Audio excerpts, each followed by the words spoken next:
up, Disrupt Nation? My name is Tony Delgado, and today we have a really special guest. We have a really influential interview. You've been seeing me talk about this individual, talk about this interview, talk about this conversation for the past week. I'm so excited to have this gentleman on.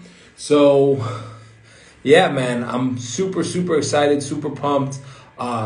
Les Brown is one of the most influential public speakers of our, not only this decade, our entire lifetimes. I've gotten so many DMs. Jonathan, I see Jonathan in the chat. I got so many DMs from people that have been anticipating this conversation, and I'm super honored, super humbled to be able to talk to this individual. He's spoken on stages all around the world. He was influencing people before the word influencer was a thing, before social media, and before the likes and the comments and all the things that we see in today's hyper social media age. Les Brown was doing the work, right? Traveling the country, traveling the world, working with people, helping them become the best versions of themselves, helping them wake up. He's not really even just a motivational speaker. He's more of a motivational preacher.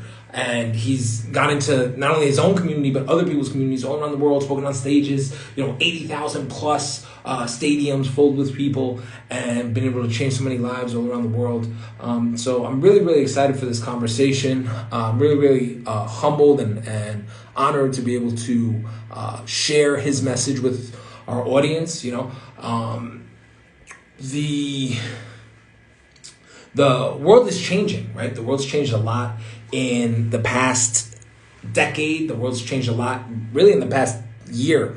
COVID really turned the world upside down, and people have been looking for hope, right? They've been looking for hope. They've been looking for the answer to a lot of questions, right? And the thing that we need to realize is that the only person that can change our lives is the person on the other end of the mirror, right? The only person that can change your life is yourself. So that's why personal development, you actually working on you, it's the only investment that lasts a lifetime. And that's why the work that Les does is so important and so influential. Because, a lot of times it's hard to relate, right? It's hard to relate when you have role models, but maybe those role models don't look like you. You're getting advice, but you're not getting advice from people that look like you. You grow up with adversity. You grow up with the world telling you that you have a limitation, right? Les grew up in the midst of the Jim Crow era. Les grew up in the midst of Martin Luther King and the civil rights movement. And here he is. I'm bringing him on right now.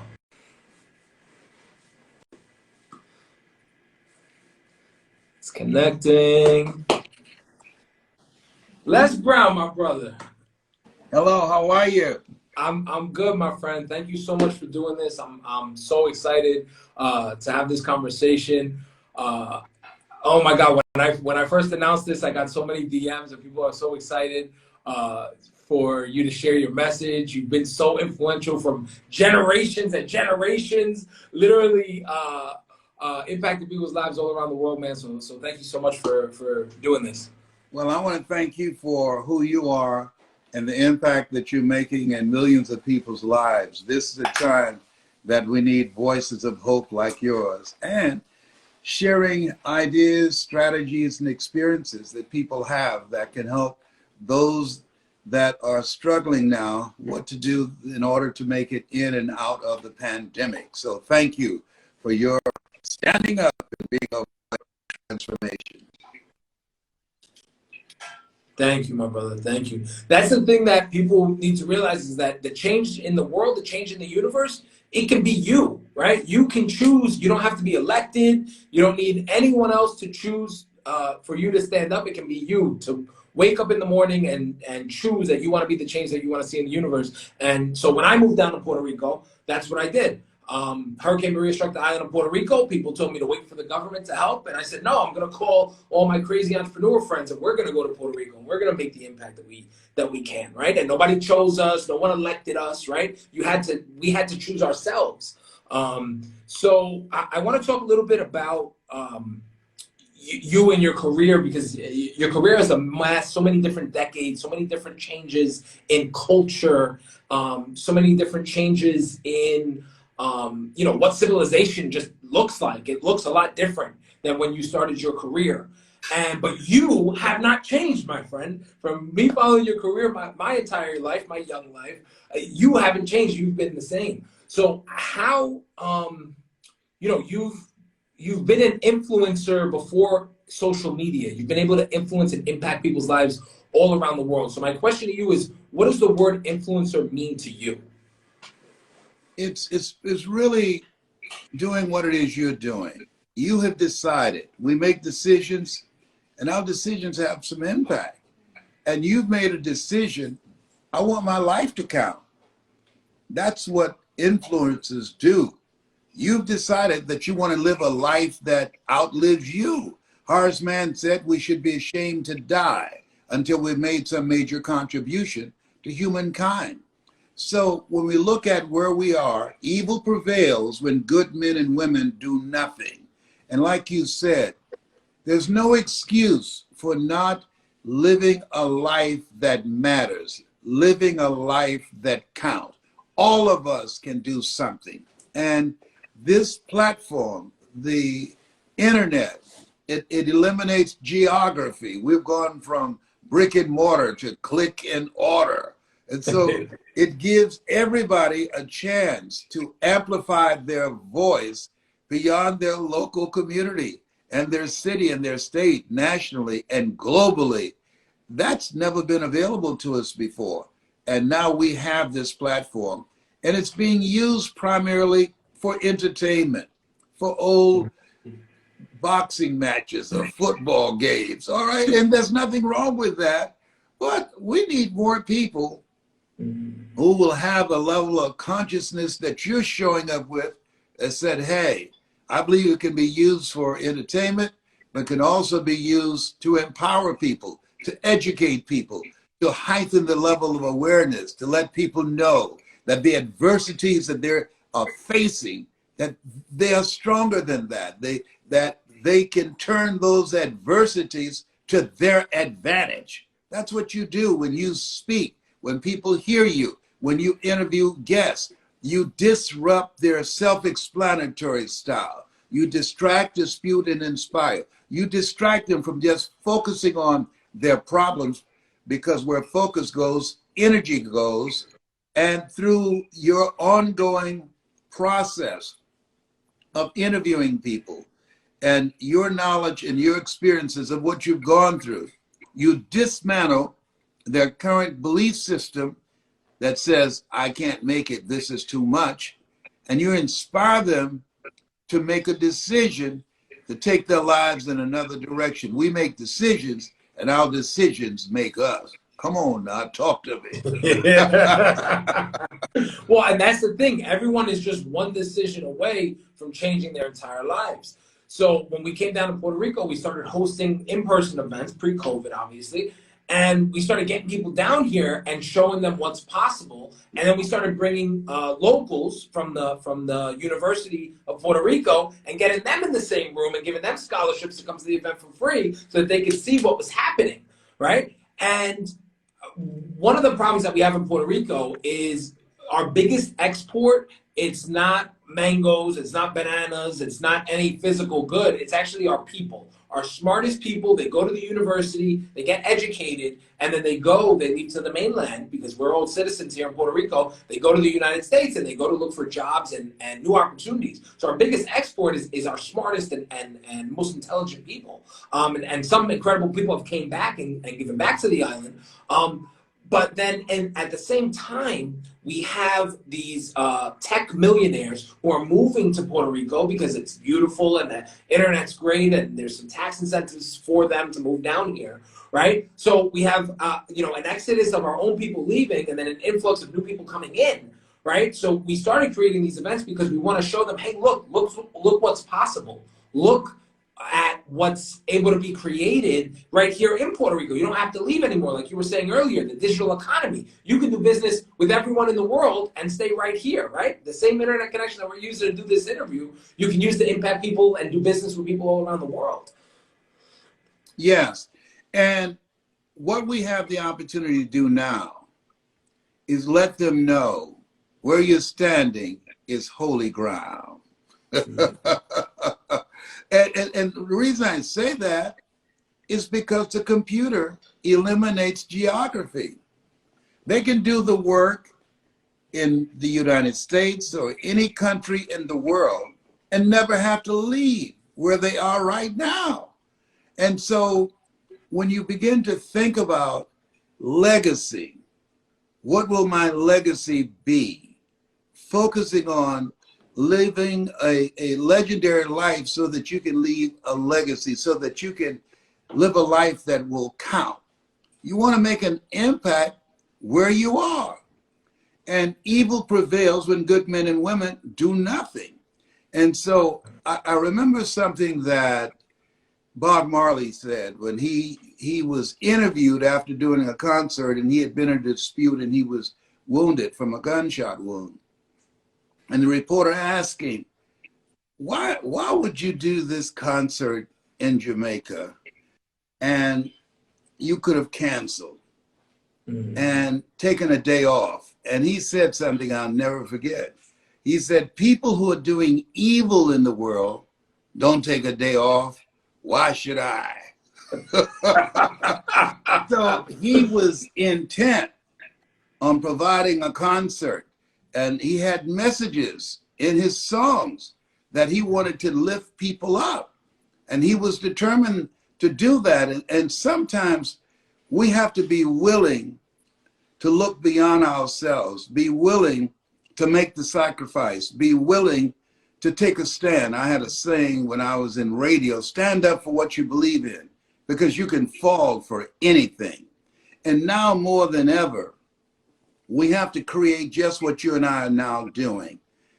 Minorities, people of color, people who have a vision of creating a new reality for our children and our children's children, that we have to create collaborative, achievement-driven, supportive relationships. Your reputation precedes you. And so I know that you are a person who have a goal of making a difference on the planet. So when you call, I'm going to answer. When you say something, I'm going to pay attention. Why? Because I know what you stand for. You stand for creating goodness on the planet.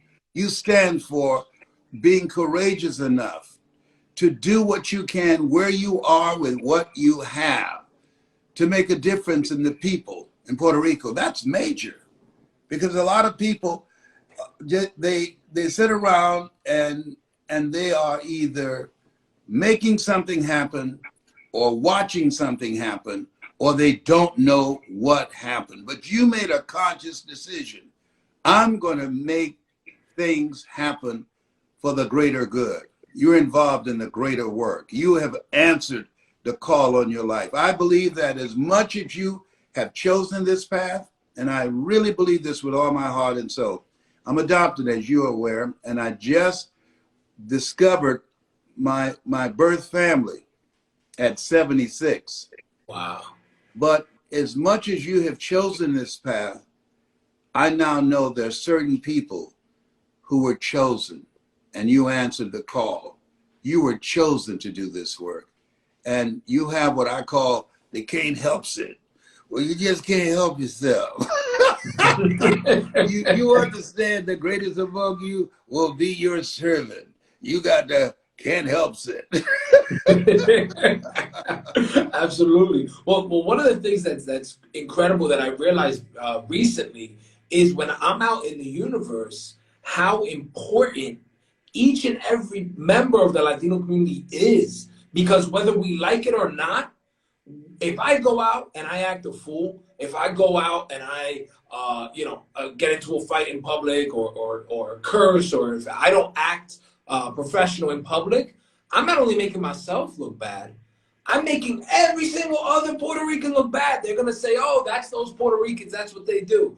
So that's a lot of responsibility on me besides my name. Forget my name or my brand, even if they don't know who I am, right? I'm going out to the universe and I'm representing for my entire community. So I have a duty to have a strong household. I have a duty to be a good husband. I have a duty to be a positive member of my community. Because if I'm not, well, then I'm disrespecting and I'm being a disgrace to my entire community. And when you start seeing the world like that, it's a big responsibility, but it's also really empowering because I have the power to change my community as well. You just raised a very important issue. Puerto Ricans and Black people suffer from group guilt and group responsibility. White folks don't suffer from that. If they do something bad, it's just that person. It does not reflect on the whole white race. Okay? We're the only ones, you know what?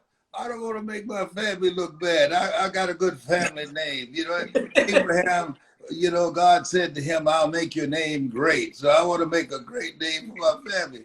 But the Unabomber and all these other criminals out here, they don't be thinking about that. They just go out here and do their stuff. And it's only focused on them. They don't make a statement to themselves that I'm creating a blanket indictment of my race. In fact, they have something for Puerto Ricans, for immigrants, that they don't have for anybody else. And that is that under 45, they created a chart that when immigrants make or commit a crime, they keep a record of it. And they have their picture. And they make a point to amplify that in the news. But they don't amplify the good. They don't amplify the value and the impact and the entrepreneurship and how that wealth is being created by immigrants, that every immigrant that comes into this country have a 3 to 4 times greater chance of buying a home, of having their own business and creating wealth. Why? Because they're hungry. They hit the ground running because they're hungry. They don't come here to sit down and watch CNN, constant negative news. They are hungry. And so that when you are in an environment that deny you, put systems together to lock you out, that demean you, that demonizes you, and does everything to destroy your sense of self. In order to get past that, you got to be hungry. You got to hold yourself to a higher standard. You have to be 4 times better than a white person competing in the same arena. Why? Because of systemic racism. And so when we look at ourselves, look at our goals, and look at what we want to do. I read this report, said stunningly, a white high school dropout with a criminal background will create 3 times more wealth than the average African American or Latino. Now, that wasn't stunning to me, because I know that how systems are put in place that will give them the advantage and to our disadvantage. So we have to hold ourselves to a higher standard. We have to operate from the thinking of Henry David Thoreau, who said, do not go where the path may lead, go where there's no path and leave a trail. And that's what we're called to do. And we have to hold ourselves to this higher standard in spite of everything that's. So, okay, I have my next question. So the name of our movement down here in Puerto Rico, it's called Latino Wall Street. And we actually took inspiration from Black Wall Street, from the movement in Tulsa, Oklahoma in the 1920s, the early 1900s. And it was a movement of African Americans who came together. People don't know what Black Wall Street is. It was a community of African Americans who came together, and they had wealth and abundance, and it was an incredible part of history that ended rather tragically on May 31st, 1921. And so we're coming up on the 100-year anniversary in 2 weeks.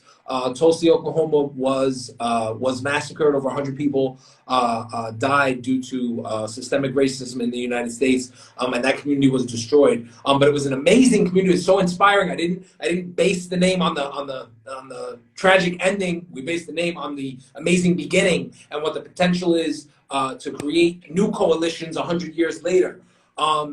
And so as we come up on the 100-year anniversary of Black Wall Street, how can we use the power of the digital economy, right? Like you were talking about earlier, the world is so much smaller. We're more connected than ever. So how can we use the power of the digital economy to build coalitions in the Black and Latino community and come together to create wealth and abundance, starting our own banks, starting our own insurance companies. We have a lot of amazing role models to look to, right? We have, Jay-Z and J-Lo and Oprah and all these successful, Orlando Bravo, who's the first Puerto Rican billionaire, right? We have a lot of examples to look to and a lot of success in our communities, right? We've come a long way in the last 100 years, right? As far as civil rights are concerned. But how can we take a step now in 2021, right, and build coalitions to build wealth and abundance in our communities? It's a three-step process. Number one, we got to commit ourselves, to hold ourselves to a higher standard and include people of various backgrounds working together and selecting them to do the greater work with us. Jose, who works with me, he pulled this together. And Jose, he works with my son, Calvin. And we found ways to work together, to make money together. He brings a skill set that I don't have and my sons don't have. And we didn't look at each other and say, look here, I can't speak Spanish. Un poquito. We said, how can we make some money up in here? How can we leverage your name and reputation? I don't have your name, but I got some skills that you don't have, my brother. Can we work something out? People say money won't make you happy, but everybody want to find out for themselves.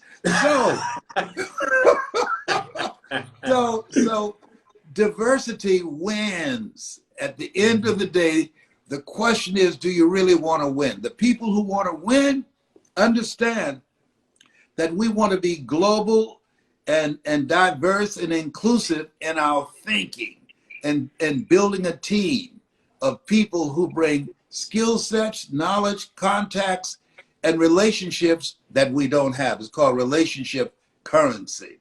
And we have to continuously learn. If you're not willing to learn, no one can help you. But if you're willing to learn, no one can stop you. And the other thing, building communities of inclusive, collaborative, achievement-driven, supportive relationships. Because just like you and I are talking right now, through communication, we're able to develop relationship capital.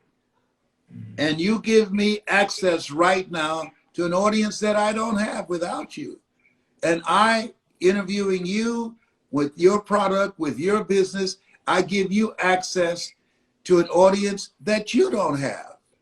And so our working together through collaboration, through communication, and a commitment to hold each other accountable and to a higher standard, and to find ways to win in spite of the fact that we don't have the complexion of connection, in spite of the fact that there are systems that are designed to deny us and to demonize us and to destroy our sense of self, to begin to make a commitment that we're going to win. It's one thing when you're involved in a process, but when you are committed, the next time you have bacon and eggs, look at it. The chicken was involved, but the pig was committed. He had to give it all up.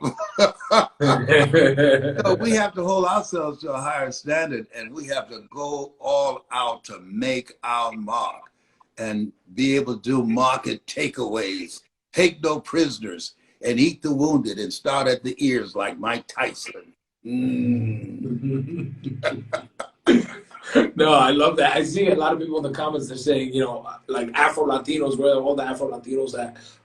That's the amazing thing. It was almost a culture shock when I came to Puerto Rico, because in Puerto Rico, you have people of all shades and all colors, black, white, there's blue-eyed, blonde Puerto Ricans, and there's guys that look like me, and then there's guys that are darker, but they're all Puerto Rican. So and some of the tension and animosity and things of that nature that you have in the U.S., they're different here. A lot of that stuff doesn't exist here. But then when you get into the U.S., the Dominicans are fighting with the Puerto Ricans, and they're fighting with and everyone's sort of fighting with each other. And I wish for a day, and I think we're seeing that. I think social media is bringing people together, because people are seeing how small the world is. Where to quote Dr. Martin Luther King, we judge people on the basis of their character, and the content of their character, and not their skin color, their outward appearance. But we need to, like you said, collaborate. We need to work together, grow together, maybe get out of that scarcity mindset that when you make money, it's somehow taking something away from me, or vice versa, and look at things as an exchange. How can we grow and prosper together? But I want to inject something here. Pardon me, please. Please. I saw this analogy, which is real. If you put ants, red ants and black ants, in a jar, they'll get along just fine. But if you shake it up, they'll start fighting each other. All right? And the black ants think it's the red ants that's causing the disturbance. And the red ants think it's the black ants that's causing the disturbance. When you look at the hatred that's being expressed against Asian people, 45 knew what he was saying when he said, it's a Chinese virus, the Asian virus. He knew what he was doing. He was demonizing them, all right? So the question becomes, when there's a shakeup, we should not turn on each other. We should turn to each other and ask the question, who's creating this? This shakeup. We're being groomed to turn against each other. When somebody says, they're taking your jobs, who said that? Who's pointing that finger? Because ultimately they have three fingers pointing at themselves. They're trying to keep us divided. That's the weapon that they're using, because that works for them. And we have to have the clarity of mind to say, hey, look here. We don't have a horse in this race in terms of spreading hatred and divisiveness and feeling like there's not enough for everybody. We are being groomed for discord. It's in somebody's interest to keep us at odds. It's in somebody's interest. It is not you and it's not me to keep us divided and fighting each other. And we need to stop and think and say, hey, we got to come together. We got to turn to each other and find ways to work together through this stuff that we got. And we can. We can. We got to realize at the end of the day, who I am behind my eyes is who you are behind your eyes. We're all breathing the same air. We bleed the same blood. And there's an African proverb that says, if there's no enemy within, the enemy outside can do us no harm. And what we must do is keep that enemy outside from penetrating our collective consciousness with algorithms and all type of other strategies to keep us at each other's throat. and realize that we are brothers and sisters. We have a common vision and a common goal to live a healthy, happy, prosperous life. I love that. It's incredible. Yeah, I think being centered, right, and not allowing the outside influence. The world is really noisy, right? It's more noisy than it's ever been with social media. First, we had TV when I was growing up. We had 100 channels or 10 channels, and then 100, right? And that was a big deal. Now we have 1,000,000 channels, right? It's unlimited, the amount of noise. So being able to have love and peace in your heart, and then, like you said, don't let the outside in, is an incredible strategy. How do you overcome labels, right? In school, they called you retarded. They called you the retarded twin, right? And you grew up, like I said, in a very different era as far as civil rights, and the world was a different place with different water fountains, and really you've witnessed the world change a lot, and you've created so much wealth and abundance and success, speaking on stages all around the world, best-selling author on TV, on radio. So how are you able to overcome labels and the limiting beliefs that are placed on you by others in society? I'm glad you asked that question. What you do in your program and what I do as a speaker and you do as a speaker and a coach, we disrupt a person's vision of themselves that's been created by the culture that we live in. That's why my favorite book says, "Be ye not conformed to what you hear, to what you see in this world." We learn from conversations we hear. Yeah, we're back. We're back, my friend. Technology, very, very powerful tool that we can use all around the world, but it's still a work in progress. Yes. So yeah, let's run back the last question. Everybody's like, please, we need the answer. We can't read lips. Okay, how do you overcome the labels that are placed on you by the world, by the universe? What we have to do, Tony, is make a total commitment to get to know the truth about ourselves. There are algorithms that know more about us than we know about ourselves. Mark Twain said the two most important days in our lives, the day that we're born, the day that we realize why we were born. We were created by the Creator to create. So self-reflection, Adam, where are you? That was not a question of location. It's a question that I want you to think. Adam, you're made in my likeness and image. I want you to think. You've been given authority and dominion over everything on the face of the earth, including your mind. You can't control the thoughts that come in your mind, but you can control the thoughts that you dwell on. I want you to think. As a man thinketh, so is he. As he continues to think, so he remains. Continue to work on your mind. And most people don't do that. And that's why your program is so important. You're engaged in doing the greater work, transforming people's minds so that they can understand and know the grass might be greener on the other side of the street, but the water bill is higher. You're in a place, in a location that other people, the majority people, are flying to because they can get the greatest tax breaks in Puerto Rico that they can't get in the United States. You're leaving paradise to come over here for something that you think is better than where you are, and where you are is holy ground. Come on, somebody. Well, I've been there. I know what I'm talking about. You've been to Puerto Rico, Les? We gotta get you Yes. back. Oh, I would love to. When the corona is gone, she ain't playing. I'm not coming out the house till 2027.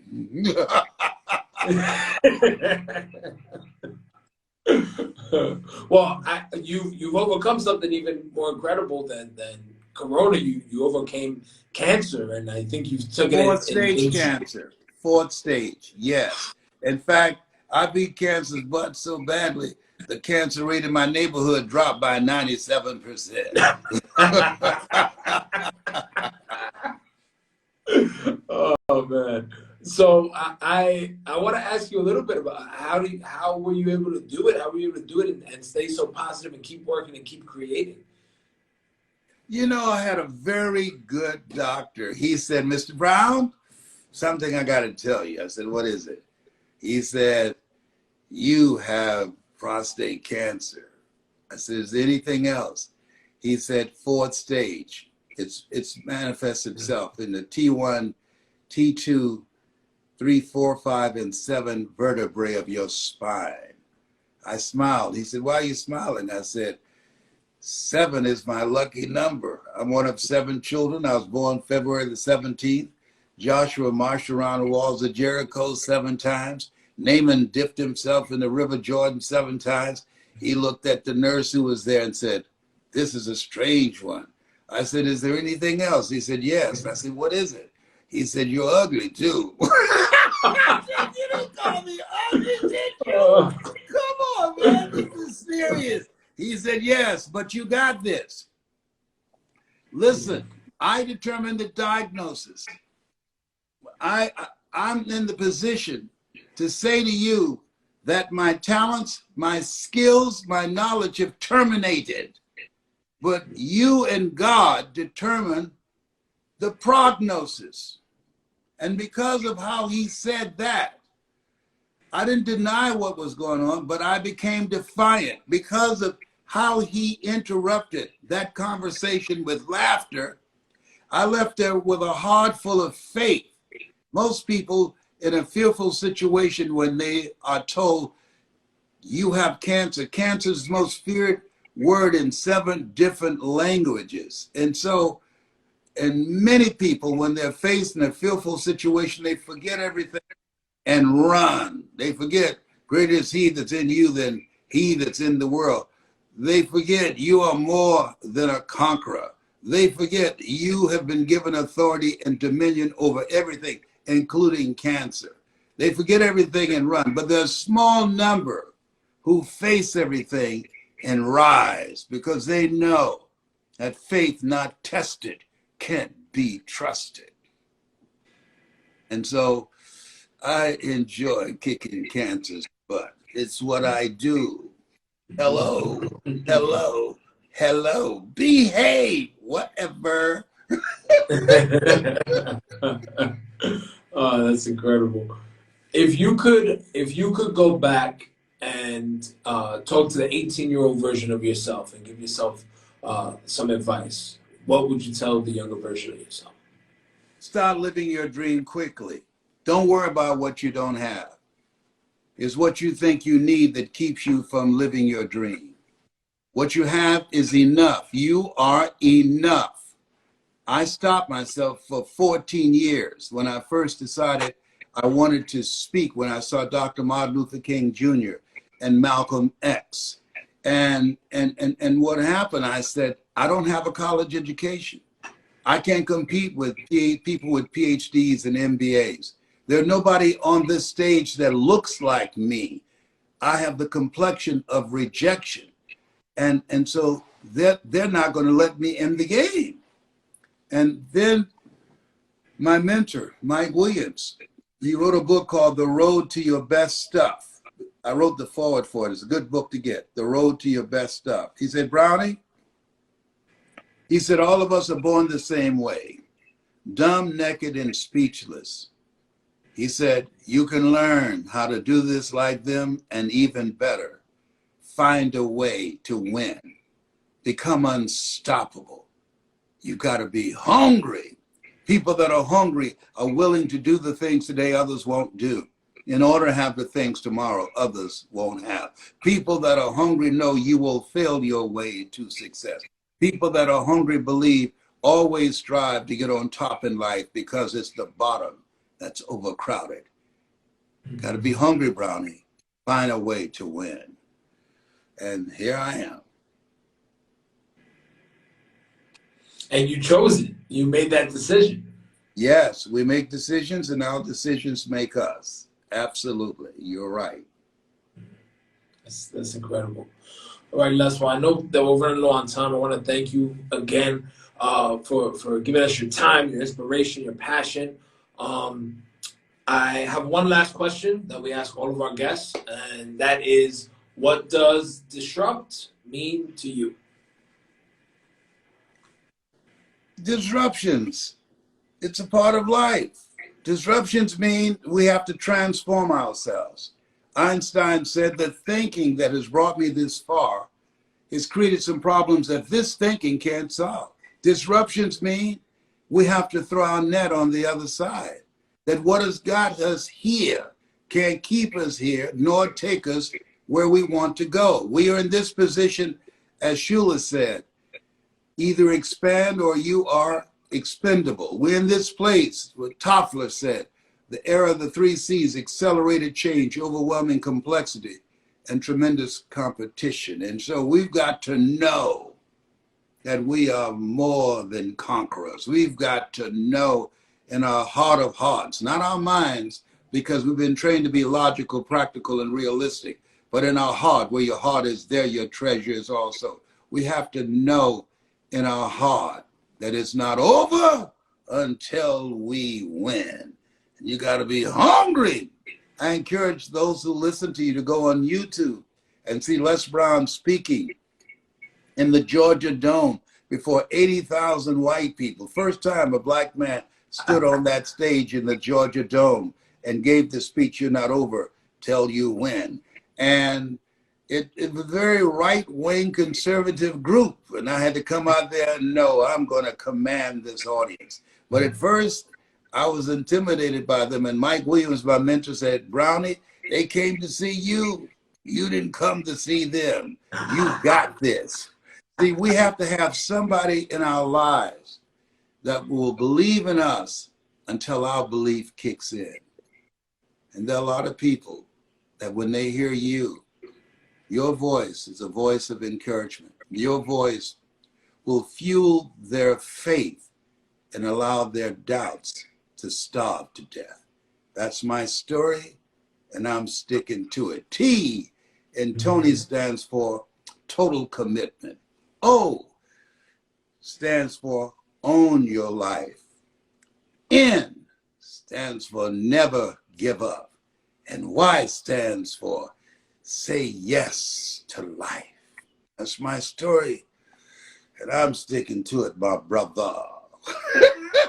Les, thank you so much, my brother. I really, really appreciate you. Thank you for doing this for Puerto Rico, for doing this for the Latino community. We're going to share this recording once it's over, all over social media. My last question is, when are we getting you back to Puerto Rico after this COVID stuff? We got to get you on stage to come talk to the kids down here in Puerto Rico, my friend. Well, I'm looking forward to that, but in the meantime, we'll do it virtually. And I'm giving you a virtual hug right now and tell you I love you, and there's absolutely nothing you can do about it. My brother, thank you so much for your time, my friend. If people want to connect with you, for anyone who doesn't know, if you've been living under a rock, click this button right here, and then Les's account will come up and you can hit follow. If people want to connect with you, what's the best place to do that?